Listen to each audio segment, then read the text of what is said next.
we've got a governor's race in about a month or so. We've got Democrats kind of trying to make their way as a primary winner. We've got Republicans doing the same thing. I can remember the days of a statewide campaign, and when we get to 34 or 5 days, you're like, somebody give me some relief. Somebody please vote for me or not. And I got to believe that Phil Noble, who's kind of an old hand at politics, maybe not running for governor, but has been very familiar with the political process in South Carolina for a long time. He's a Democrat nominee for governor of South Carolina, kind enough to join us. Phil, good morning and welcome. Hey, how you doing? I was listening to you talk about the never-ending tour of these rock stars, and you're right. That's about the way it's starting to feel now. I just want my T-shirt with all the cities listed on the back before this is over. But it's great fun. We don't have all the groupies or the drugs or all the craziness, but but a campaign tour in South Carolina is still a whole heck of a lot of fun. No doubt about it. Phil, the reception of you as a bit of an outsider. I mean, as I said, I have great respect, and I've read a lot of what you've talked about over the campaign. I have respect for your opinions. They're well thought out. I disagree with some. I agree with others. But the reception you feel out there amongst the electorate, explain that interaction, if you don't mind. Yeah, it's one of the great surprises, and it's one of the great optimistic signs of this campaign. I'm an outsider, and I'm running against what I think is a corrupt and broken and dysfunctional system in Columbia. And that system has given us this utility scandal that's trying to rob the people of this state of $9 billion. And it's given us, every time you pick up the paper, somebody else is getting indicted.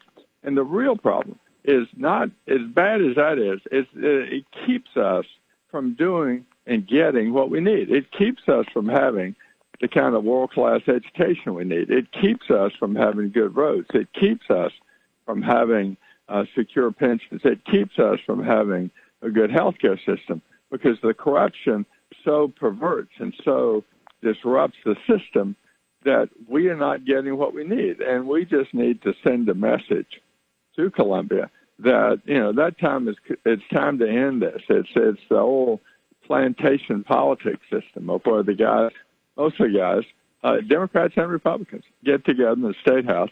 They do their deals. They take care of themselves first and their cronies, and then they tell the rest of us this is the way it's going to be. Well, that's coming to an end. And the reception that I've got to my campaign is not that I'm so great. It's that I'm the messenger for literally hundreds of thousands of people in this state who want to send a message to Columbia that the broken and rotten system has got to end, because they deserve better. Phil, we've lived in an era, and I guess I was a part of that to some degree at the county level, then the state level, where the political norms were always the winners of the day. I mean, in other words, you had these schisms or these brush fires, but political normalcy really reestablished itself and won out. I'm wondering what your opinion is. Are we in the midst of a reset? I mean, obviously, Donald Trump was sent to Washington to obliterate the political norms, whether you like him or not. That's what that's the message and sentiment of the voter when they elected this guy. Bernie Sanders, on the other side, kind of talked in a very candid way about obliterating the political norms. There's a lot of us that believe we're in a reset, that we're not going back to the days of the duopoly, constructing a political ecosystem that they enjoy the benefits of, and the majority of American public pay a price for that. Your opinion of whether or not normalcy comes back, or are we in the middle of a political reset? Oh, I think we absolutely are. And I think what the two examples that you cite are the proof of how wide and how broad this is. Like say, I don't agree with a lot of stuff Donald Trump did, but he sure was about kicking over the system. And Bernie Sanders, I don't agree with a lot of what Bernie said, but Bernie was about kicking over the system too. And the reality is that in many sense, there's not a dime's worth of difference between the institutional establishment Democrats and the institutional establishment Republicans. They're all about taking care of themselves first.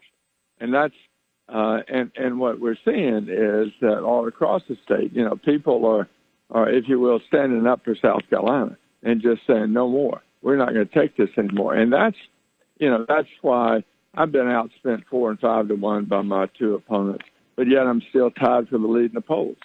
And the reason is, again, it's not because I'm so great. It's just the message of people saying, we're tired of this. We want to send the folks in Columbia a message that we want good schools. We want decent health care. And you guys got to quit stealing all the damn money, pardon the French.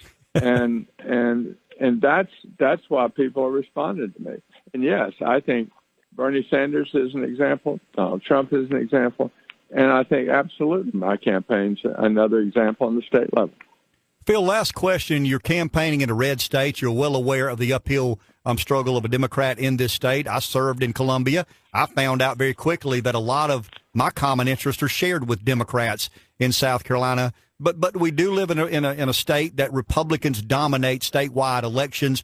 What is the message you'd like to send to the independent voter? You know, you've got a certain element entrenched in Democrat politics. You've got another element entrenched in the Republican mantra and the Republican creed. But I believe you've got an ever-growing faction in the middle that aren't enamored with either party. What is the message you'd send to those voters as to why you should be their candidate?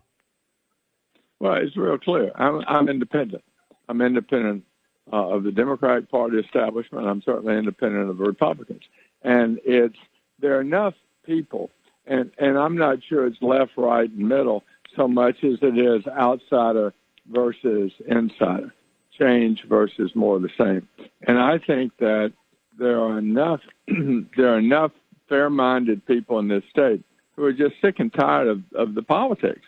And, you know, they don't really care whether it's Democrat or Republican. The other day, I was in Greenville, and a friend of mine was showing me around, and he introduced me to this guy, and the guy said, he said, "So you're running for governor?" And I said, "Yes, sir." He said, "Are you up there now?" And I said, "No, I'm not in the State House." He said, "Well, I'm for you." And my friend turned to him and says, he said, "He's Democrat. You're a Republican." He said, "Yeah, I don't care." He said, "If you're in, I want you out. If you're out, I want you in. I don't care what party you are. I don't care what color you are. I just want new people in there." And I think that sentiment is really what is the most important, because I think that's the sentiment of the majority of the people of the state these days. It's not Democrat or Republican. It's corruption versus transparency and honesty. It's more the same or real change. Phil, and that transcends party. Phil, last question. Appreciate your time again. If someone wants to be supportive of your campaign, if they want to know more about your issues and your stances on the issues, give us a website or some sort of epicenter that they can go and find out more about who you are and what you believe in. Sure. Just go to our website. It's philnoble2018.com. We'd love to have people participate. We'd love to have people volunteer. You know, we don't have near the money that the big institutional guys do, so we're always looking for contributions.